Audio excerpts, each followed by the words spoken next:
नोंथाङा जुदि साइक्ल'न रिमालनि गोहोमजों बहाबा थाबथानानै दंब्ला बे समाव नोंथाङा माखासे जानबुं नंखौ गोसोआव लाखि आरो बेनिफ्राय हेफाजाब ला।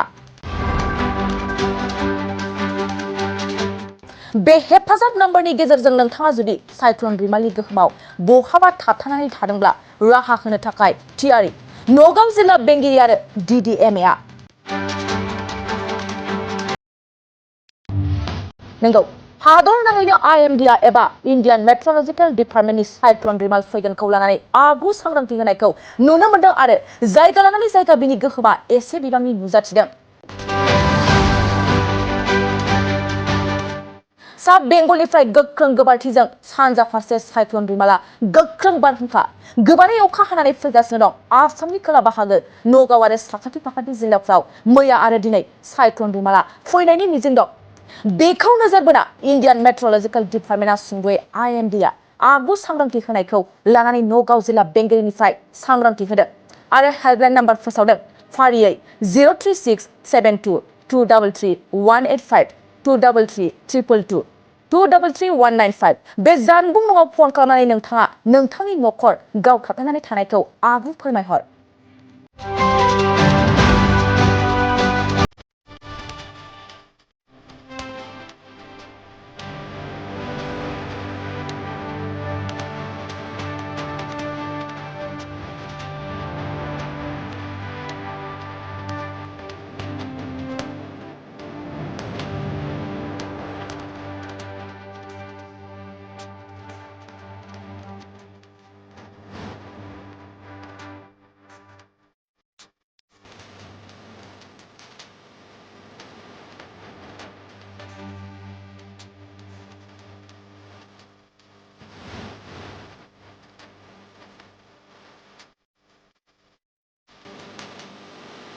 मोनसे गोजोनथाव खौरां, नोंथाङा नोंथांनि न'खौ समायना रमायना जोंख्लाब माख्लाब खालामनो गोसो दं नामा?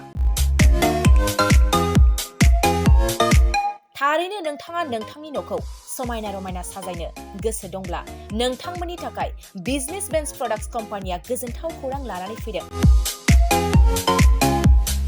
गोदान बोसोर रंजालि बैसागु फोरबोजों लोब्बा लाखिनानै बेन्स प्रडाक्ट्स कम्पानिया नोंथांमोननि थाखाय अफार होनाय जादों।